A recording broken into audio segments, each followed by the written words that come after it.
नमस्कार, चैनल में आपका स्वागत है। बताते चलें कि जिला अध्यक्ष बलबीर सिंह के निवास स्थान पर संत सेना की एक बैठक हुई, जिसमें संत सेना के राष्ट्रीय अध्यक्ष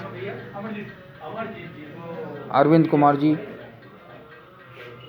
अन्य पदाधिकारी मौजूद रहे, जिसमें मीडिया प्रभारी अमरजीत सिंह भी रहे और अन्य पदाधिकारी मौजूद रहे। उन्होंने एक संदेश जारी किया कि सभी एकता के साथ, भाईचारे के साथ इस संगठन में रहना है सबको, और ये संदेश जारी किया उन्होंने। इसका पार्टी का उद्देश्य भाईचारा। सुनील निजमानी, देखते रहिए खबर। क्या नाम आपका? मेरा वीरेंद्र कुमार अटल। आज हम लोग सत्य सनातन रक्षा सेना के राष्ट्रीय अध्यक्ष श्रीमान अरविंद चित्रांश जी, जो मेरे बगल में खड़े हैं, आपके नेतृत्व में हम लोग यहाँ पर इकट्ठा हुए हैं। हमारे जिला अध्यक्ष बलबीर सिंह जी, इन्होंने चूँकि अपने एक समिति का गठन कर रखा और मीडिया प्रभारी की एक जिम्मेदारी सौंपी है। हम इस मौके पर देशवासियों से और ख़ास करके उत्तर प्रदेश के लोगों से इस बात की अपील करना चाहते हैं कि आगामी 2022 के चुनाव में पहली प्राथमिकता होनी चाहिए सबको मिलकर के मतदान अधिक से अधिक संख्या में करें। दूसरा, ऐसे दलों को एक किनारे कर दें जो समाज को बांटने का काम करते हैं, समाज को तोड़ने का काम करते हैं, बिखराव पैदा करने का काम करते हैं और हिंदू मुस्लिम सिख ईसाई के बीच में विभेद पैदा करने की कोशिश करते हैं। ऐसे दलों को नकार करके समाज को एकजुट और देशभक्ति की भावना जिनमें है, ऐसे दल के लोगों का सहयोग करने की आवश्यकता है। इस बात का संकल्प लेना चाहिए। दूसरा, हम एक बात जरूर कहना चाहते हैं कि देश की आज़ादी के बाद से सत्ता जिस दल के हाथ में रही, उस दल ने वोटों की राजनीति करते हुए मुस्लिम समाज को केवल वोट बैंक के रूप में माना, लेकिन उसके जो अधिकार थे, उसके जो हक थे, उस पर उन्होंने कुठाराघात किया है। लंबे समय तक कांग्रेस ने हुकूमत की, लेकिन आज की सारे हिंदुस्तान की जनता इस बात से वाकिफ़ है कि कांग्रेस की कथनी और करनी में कितना फ़र्क पाया जाता था। हम चाहते हैं कि ऐसे देश विरोधी और एक वर्ग का भला करने के नाम पर देश को आपस में बांटने का जो काम करते हैं, ऐसे लोगों को नंगा कर दिया जाए और समाज को और देश को एकजुट करने का जो प्रयास करते हैं, ऐसे राजनीतिक दलों के हक में हमको मतदान करना चाहिए। हम किसी एक दल की पिछलग्गू नहीं है। हम तो चाहते हैं देशभक्ति की भावना जिनके अंदर है, ऐसे राजनीतिक दलों के हक में अधिक से अधिक मतदान करें। ये हम लोगों की जिम्मेदारी है। मैं ये चाहता हूँ कि ये जो आजकल ये जो दंगे फसाद वगैरह हो रहे हैं, ये योगी जी ने बहुत अच्छा करा। अब ये इलेक्शन जो हो रहे हैं, ये इसमें जो हर तरीके की पार्टियाँ एक दूसरे को मतलब ये नीचा दिखाने की कोशिश कर रही हैं। तो जो मैं तो सबसे यही कहूँगा कि जो भी लोग वोट करने जाएँ, मतलब स्वच्छ सावी के बंदे जो उन्हीं को वोट दें। दूसरा, मैं आज जो है ये अरविंद जी हमारे यहाँ आए, इनका स्वागत के लिए मैंने अपने घर में बुलाया। इनका मैं तहे दिल से अभिनंदन करता हूँ और अपने जो साथी में जो साथ में आए हैं, इनका भी अभिनंदन करता हूँ। आपकी टीम में आजकल कौन कौन उपस्थित है? आज की टीम में ये हमारे अटल जी साहब जी हैं, राष्ट्रीय अध्यक्ष सत्य सनातन रक्षा सेना के राष्ट्रीय अध्यक्ष अरविंद चित्रांश जी हैं। ये साथ में हमारे सत्य सनातन के राकेश जी हैं और भी साथी गण हमारे। और नई नियुक्ति भी करी गई अभी आपके यहाँ? नई नियुक्ति हुई है? हाँ, नई नियुक्ति वगैरह हुई है। हमने अभी थोड़े दिन पहले लखनऊ में भी एक प्रोग्राम करा था हिंदू महासभा का। वहाँ पे भी हमने बहुत मतलब प्रोग्राम करा था। उसमें भी जो है सब लोगों ने मिलके सनातन सेना ने और विश्व हिंदू परिषद ने सबने मिलके करा था। अब मीडिया प्रभारी को चुना गया? तो मीडिया प्रभारी में हमने जो है अमरजीत जी को नियुक्त करा है और साथ में अवधेश जी को मीडिया प्रभारी नियुक्त करा है। तो मैं चाहता हूँ, शुभकामनाएं देता हूँ कि ये हमारा पार्टी का और सहयोग दें। आपका पद और नाम क्या है? नाम क्या? किसका? आपका पद क्या? मैं बलबीर सिंह, जिला अध्यक्ष बरेली से। कौन सी पार्टी से? जनशक्ति सत्य सनातन रक्षा सेना। हमारा नाम भाई अरविंद चित्रांश है। मैं राष्ट्रीय अध्यक्ष सत्य सनातन रक्षा सेना। क्या कहना चाहते हैं? मीटिंग बुलाई गई। आज मैं बरेली से होता हुआ निकल रहा था, तो मेरे जिला अध्यक्ष श्री बलबीर जी ने मेरा और प्रदेश अध्यक्ष श्री वीरेंद्र अटल जी का कुछ स्वागत समारोह यहाँ बनाया और सुख जलपान गृह के लिए मैं यहाँ पे उपस्थित हुआ हूँ। और कुछ कहना चाहते हैं? बरेली की संदेश देना चाहते हैं? बस बरेली को यही संदेश दूंगा, बरेली को नहीं पूरे राष्ट्र को मेरा उद्देश्य है कि सद्भावना का फिर हम लोग श्रवण करें और उस पर ध्यान दें किसी राजनीतिक दलों में ना बरगलाएं। हिंदू मुस्लिम सिख, हमारा संगठन का नाम सेना जरूर है। हमारे हिंदू मुस्लिम सिख ईसाई सब भाई भाई हैं। हमें उनमें सद्भाव और प्यार भावना लाना चाहिए। बस यही मेरा एक संदेश है कि हम सब एकजुट हों, एक ही रस्सी से एक ही कोने में बने रहें। जय श्री राम।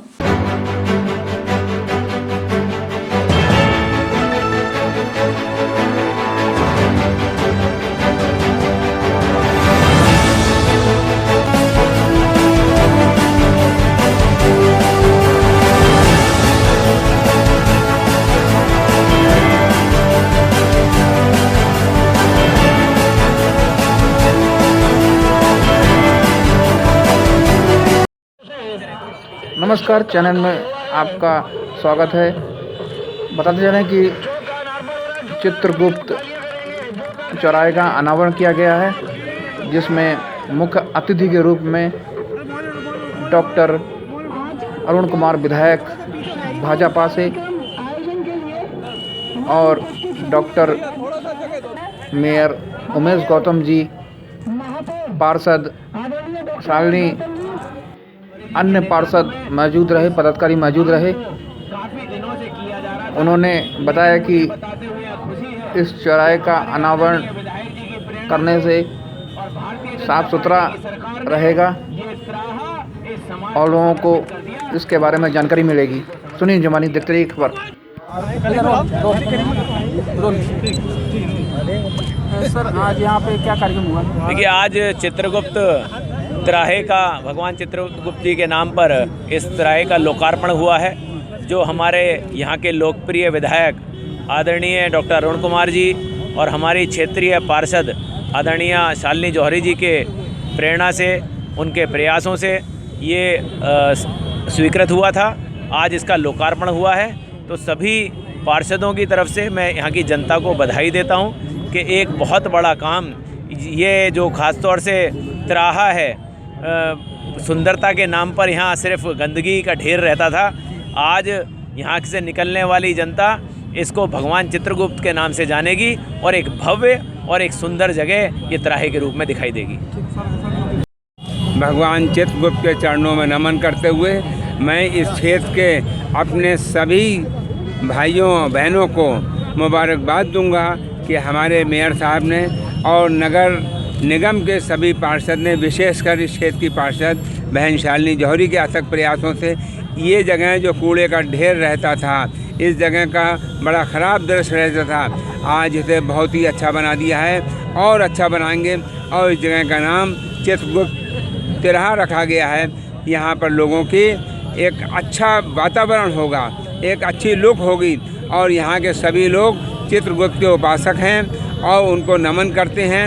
और उनके नाम से यहाँ तिराहा बनने पर मैं अपने सभी क्षेत्रवासियों को, अपने सभी भाइयों एवं सम्मानित बहनों को बहुत बहुत बधाई दूंगा और ये कहूँगा, आप सभी लोग अपने आप को एजुकेशन में बढ़ाएं, शिक्षा में अपने बढ़ाएं। भगवान चित्रगुप्त ने हमेशा शिक्षा के बारे में ही कहा है, तो मैं चाहूँगा सभी लोग अपने बच्चों को अच्छी शिक्षा दें। और बड़ों से भी कहूँगा, शिक्षा की कोई लिमिट नहीं है, शिक्षा में उम्र की कोई लिमिट नहीं है, हर उम्र में कुछ ना कुछ सीखा जा सकता है। तो मैं यही चाहूँगा, ये एक प्रेरणा स्थल है कि हर आदमी अपने आप को और बेहतर शिक्षित करे। इन्हीं शब्दों के साथ मेयर साहब का, शालिनी जी का, हमारे संजय राय जी का, यहाँ उपस्थित सभी पार्षद बंधुओं का और यहाँ उपस्थित कायद सभाओं के 100% प्रेजेंट जो प्रेसिडेंट हैं वो यहाँ उपस्थित हैं। राकेश जी, संजय जी, हमारे वेद प्रकाश जी, अनिलेश कुमार जी, अंकुर सक्सेना जी एवं अन्य जो उपस्थित हैं, उन्हें सबको मैं बहुत बहुत बधाई दूंगा। क्या बताइए, क्या कहना? आज यहाँ जो चित्रगुप्त चौक का माननीय महापौर जी द्वारा और माननीय नगर विधायक जी द्वारा जो ये लोकार्पण हुआ है, जो कायस्थ समाज के लिए समर्पण इस सरकार के द्वारा हुआ है, मैं इसमें आप सभी की आभारी हूँ। और इस चौक के माध्यम से यहाँ पर बहुत सारा इंक्रोचमेंट था, यहाँ कुछ खोके ऐसे रखे हुए थे लीगल तरीके से, वो सब हटवाने में माननीय महापौर जी ने नगर निगम के अंदर जिस तरीके का मुझे सहयोग दिया है, मैं उनकी बहुत बहुत आभारी हूँ। और समाज के लिए ये चौक जो है समर्पित हो रहा है। यहाँ और भी जो भी यहाँ इसको सुंदर बनाने के लिए जो भी प्रयास इसमें हो सकते हैं वो माननीय महापौर जी को बता दिए गए हैं। माननीय महापौर जी ने उसको पूरा कराने के लिए पूर्ण आश्वासन दिया है और इस सभी की मैं क्षेत्रीय जनता को और अपने सभी कायस्थ संगठनों को यहाँ इस चौक को बनवाने के लिए जो हमारे प्रेरणा स्रोत कायस्थ चेतना मंच के संजय सक्सेना जी, इस कलम दबात को यहाँ स्थापित कराने के प्रस्तावक सतीश कातिब जी, अनुमोदक अभिषेक सक्सेना जी और जो हमारे सबसे बड़े प्रेरणादायक रहे, जिसकी सबसे पहले आपने हमारे सामने इसका एक प्रस्ताव रखा था एक मीटिंग के दौरान, निर्भय सक्सेना जी की मैं बहुत दिल से आभारी हूँ कि इस काम को उन्होंने मुझे सौंपा और मैं भगवान की बहुत ऋणी हूँ कि इस काम को करने के लिए मुझे इस धरती पर जन्म दिया। बहुत बहुत धन्यवाद। जय हिंद, जय भारत।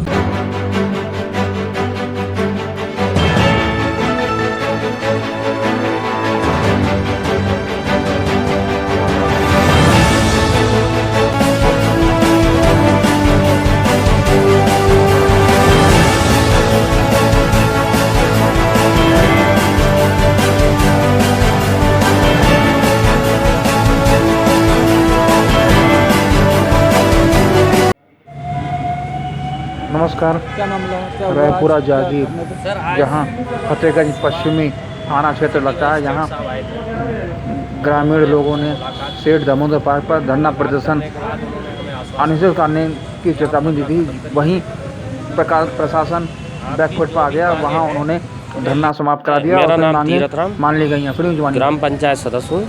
क्या हुआ आज धरने पे आपके? सर आज सुबह नगर मजिस्ट्रेट आए थे और उन्होंने हमारे से पूरी जानकारी ली, पूछा क्या दिक्कत है, तो हमने बताया बिंदुवार ये दिक्कत है। तो सर ने कहा कि डीएम साहब ने कमेटी गठित कर दी गई है, जिसमें एसडीएम मीरगंज, सिटी मजिस्ट्रेट और एसओसी चकबंदी, एडीएम फर्स्ट और एडीएम एफआर आदि लोगों की टीम है बनाई गई है, जिसमें से 5 सदस्यीय टीम ग्रामवासियों की बनाई जाएगी और हर हफ्ते उनको अवगत कराया जाएगा कि चकबंदी में कहाँ क्या दिक्कत है, आज कितनी कार्रवाई हुई है और आगे क्या अगले हफ्ते क्या क्या होगा उसमें। जिसमें हमारी 14 मांगें थीं।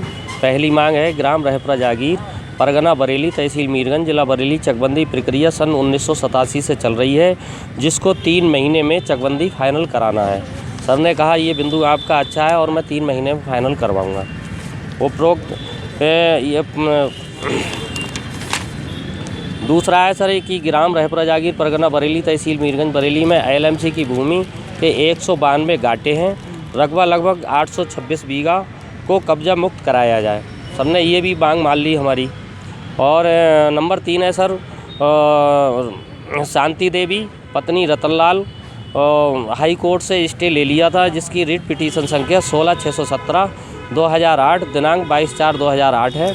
व गायत्री देवी पत्नी विजय कुमार ने रिट पिटीशन संख्या 19/8/79। तो मतलब सारी मांगे मान ली हैं? सारी मांगे मान ली है और धरना खत्म करने की बात कही है? धरना ख़त्म करने की बात कही है और उन्होंने हमको रिसीविंग दे दी है कि हम आपके जो भी समस्याएं हैं, जो बिंदु हैं आपके, और उनको हम जल्दी से जल्दी निपटाते हैं और आपकी चकबंदी भी फाइनल कराएंगे। अवैध कब्जेदारों के खिलाफ कार्रवाई भी करेंगे। जो दोषी स्टाफ है उसके लिए उसे बर्खास्त भी करेंगे और आपको नाली और चक्रोट तालाब जिन लोगों ने अवैध कब्जे कर रखे हैं उनको भी हटवाएंगे। जी।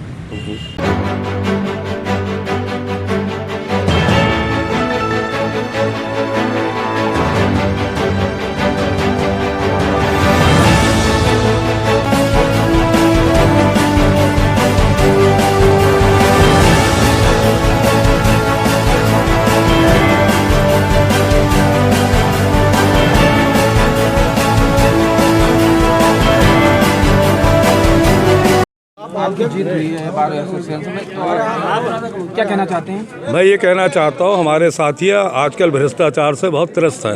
भ्रष्टाचार पे अंकुश लगेगा पहली। दूसरी चीज़ अधिवक्ताओं की आमदनी बढ़ेगी। तीसरा अधिवक्ताओं के मान सम्मान के लिए कार्य किया जाएगा। चौथा हर महीने वर्कशॉप होगा लीगल नॉलेज के लिए, हमारे छोटे भाइयों साथियों बड़ों के लिए उनके भी लेक्चर होंगे, जज मजिस्ट्रेट के लेक्चर होंगे। बाकी इसके अलावा प्रयासरत रहूँगा कि आपस में अधिवक्ताओं में आपस में जो वैमनस्यता है वो दूर हो, और जूनियर अधिवक्ताओं के लिए ज़्यादा से ज़्यादा कार्य करूँगा और उन्हें किसी तरह की परेशानी नहीं होगी। जीत का श्रेय आप किसको देना चाहेंगे? पूरी बार को। जी, कुछ कहना चाहेंगे सर उनके लिए? पूरी बार के लिए सारे लोग हमारे साथ खड़े हैं, उनके लिए शुक्रिया, धन्यवाद। जो लोग हार भी गए हैं उनके लिए वो भी मेरे साथ खड़े हों, वो मेरे सब साथी हैं। हार जीत कल हो चुकी है, आज वो भी मेरे साथ अध्यक्ष के पद पे और प्रत्याशी है, सब मेरे साथ रहें। मैं सबका अध्यक्ष हूँ, पूरी बार का अध्यक्ष हूँ। कोई हार जीत का सवाल नहीं, कोई वैमनस्यता सवाल नहीं।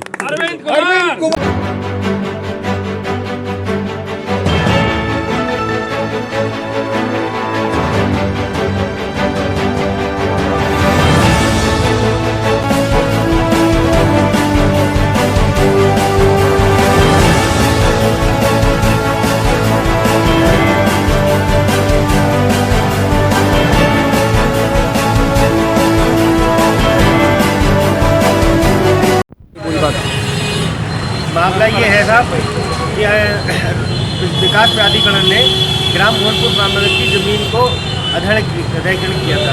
उसके बाद अब हमारा रास्ता जो है, कई गांव का रास्ता है, कई हज़ार लोग पर डे निकलते हैं उस पर। हमारे ट्रैक्टर, ट्राली, गन्ना वगैरह 50 साल से डंबर रोड पड़ा हुआ है। अब उसको माननीय बंद करना चाहते हैं, उसको बंद करके अपनी कॉलोनी बना। क्या नाम है आपका? जी, अनिल पटेल नाम मेरा। क्या नाम, मामला बताइए। ग्राम मोहनपुर रामनगर का रहने वाला हूँ मैं। असल में है क्या, हमारे गांव की 2001 में विकास प्राधिकरण ने ज़मीनें जबरदस्ती अधिग्रहण कर ली थी, जिसकी वजह से अब हम लोग कुछ नहीं कहा उस समय। जैसे कहा उन्होंने कौड़ियों को बाहर ज़मीन ले ली, कोई बात नहीं, लेकिन अब हमारे गांव, कई गांव जो है मेन रास्ता है जिन लोगों का उधर से निकलते हैं, वो रास्ता वो बंद करना चाहते हैं, जिससे कि हमारे आने वाली पीढ़ियों को बड़ी दिक्कत होगी, अभी भी दिक्कत होगी, जिससे कि हमारा गन्ना ले जाना है, ट्रैक्टर ट्राली है, मेन रास्ता है। मतलब कितने लोग निकलते होंगे? हज़ारों आदमी निकलता है, 1000 आदमी रोज पर डे। कई गांव का रास्ता है वो। ग्राम मोहनपुर इटौआ हो गया, गौटिया हो गया, पूर्वी गौटिया हो गया, लालपुर हो गया, कई गांव का रास्ता है। कई हज़ार लोग उधर से निकलने का काम करते हैं और उसको आरसीसी की दीवार बना करके उसको बंद करना चाहते हैं। कौन है ये? बीसी जोगिंदर सिंह विकास प्राधिकरण के। आज शिकायत करी है? जी, माननीय डीएम साहब से अनुरोध किया है हमने कि साहब हमारे गांव का जो रास्ता है उसको बंद ना किया जाए, और हमारा जो रास्ता है हम उनसे अलग भी नहीं चाह रहे हैं कि अपने पास से दें। हमारा जो रास्ता है वो उसे अस्थायी स्थिति में रखा जाए, उसको ना तोड़ा जाए, हम उसी से अपना रास्ता निकलेंगे। दूसरी बात ये, अगर बरेली विकास प्राधिकरण ने अगर हमारा रास्ता बंद किया तो हम लोग धरना प्रदर्शन अर्धनंग होकर भूख हड़ताल करेंगे पूरा गांव, और अगर इसके बाद भी नहीं माना तो हम हजारों लोगों की संख्या में आकर के कलेक्ट्रेट परिसर में आत्मदाह करेंगे। ये हमारी चेतावनी है प्रशासन को, शासन को, कि हमारा रास्ता बंद ना करे। क्या नाम है आपका? मैं ग्राम प्रधान मोहनपुर उर्फ रामनगर बादाम सिंह पटेल। आए डीएम ऑफिस पर? इसलिए आए, बरेली विकास प्राधिकरण हमारे 85 वर्ष पुरानी गांव का जो रास्ता था उसे बंद करना चाह रहा है, आरसीसी की दीवार बना रहा है। इसलिए हम डीएम साहब से अनुरोध करने आए कि हमारा रास्ता बंद नहीं किया जाए, जो हमारा रास्ता है वो यथा स्थिति में रखा जाए। आप मौजूदा प्रधान हैं? हाँ, मौजूदा प्रधान हूँ। मोहनपुर उर्फ रामनगर। बादाम सिंह पटेल। थाना बिथरी चैनपुर। और क्या कहना चाहते हैं?